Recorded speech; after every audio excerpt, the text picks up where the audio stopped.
एक छोटे से शहर में राजेश नाम का एक बूढ़ा पिता रहता था। उम्र लगभग 65 साल, चेहरे पर झुर्रियां, लेकिन आंखों में जीवन का गहरा अनुभव। उसका बेटा आदित्य 25 साल का कॉलेज से पढ़ाई पूरी कर चुका था और एक अच्छी कंपनी में नौकरी ढूंढ रहा था। आदित्य आधुनिक सोच वाला था, हमेशा मोबाइल, लैपटॉप और नई नई चीजों में दिलचस्पी रखता था। एक दिन जब वह अपने पिता के कमरे में गया तो उसने देखा कि पिता पुराने लकड़ी के बक्से से एक पुरानी घड़ी निकालकर साफ कर रहे थे।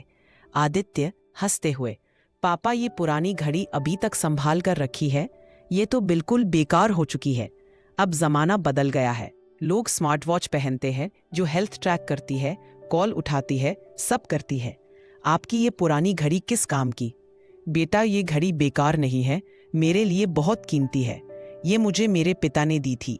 लेकिन पापा सेंटिमेंटल वैल्यू अपनी जगह है, प्रैक्टिकली इसका कोई यूज नहीं है, अब इसको पहनकर कौन घूमेगा?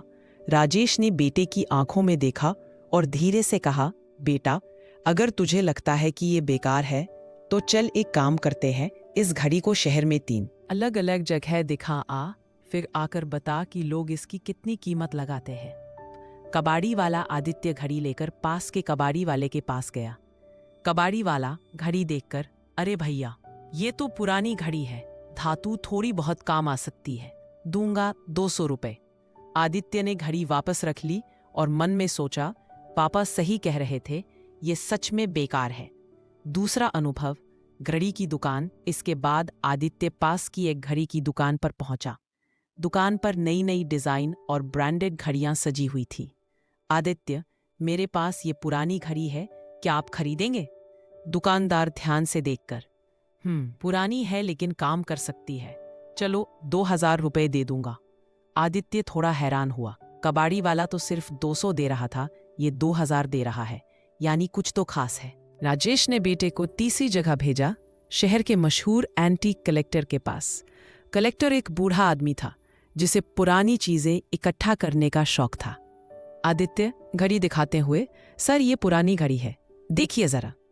कलेक्टर ने घड़ी उठाई, अपने चश्मे से उसे गौर से देखा, फिर हल्की मुस्कान के साथ बोला, कलेक्टर ये तो दुर्लभ घड़ी है, 1940 के जमाने की है और ये कंपनी अब बंद हो चुकी है, इसका कलेक्टर वैल्यू बहुत ज्यादा है, मैं तुम्हें अभी 2 लाख रुपए दूंगा और चाहो तो इससे भी ज्यादा दाम मिल सकता है।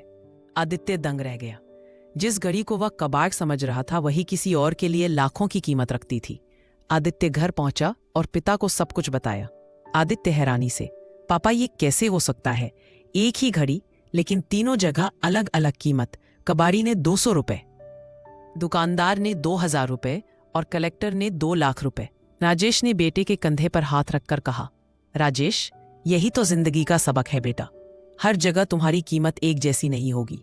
गलत लोगों के बीच तुम्हारी अहमियत कम आकी जाएगी, लेकिन सही लोगों के बीच तुम अनमोल हो। इसलिए कभी खुद को दूसरों के हिसाब से मत आंकना, अपनी असली कीमत पहचानो। आदित्य कुछ देर तक चुप रहा, उसके दिल में गहरी बात उतर चुकी थी। आदित्य धीरे से, पापा अब समझ आया, मैं अक्सर खुद को दूसरों से कंपेयर करता था, सोचता था कि मैं कुछ नहीं हूं, लेकिन अब समझा प्रॉब्लम मुझ में नहीं थी, जगह और लोगों में थी। राजेश मुस्कुराए, बिल्कुल बेटा, जिंदगी में कभी अपनी सेल्फ रिस्पेक्ट और वैल्यू को अंडर एस्टिमेट मत करना। सही लोग, सही जगह और सही समय पर तुम्हारी असली अहमियत समझेंगे। उस दिन के बाद आदित्य ने खुद पर विश्वास करना शुरू किया। वह नौकरी के लिए जहां तहां अप्लाई नहीं करता रहा, बल्कि अपनी स्किल्स के हिसाब से सही जगह तलाश करने लगा। जल्द ही उसे एक ऐसी कंपनी मिली जहां उसकी मेहनत और टैलेंट की कदर हुई। धीरे धीरे वह तरक्की करता गया। हर बार जब भी वह अपनी कलाई पर स्मार्ट वॉच पहनता, उसके मन में पिता की वो पुरानी घड़ी और वो अनमोल सबक जरूर गूंजता।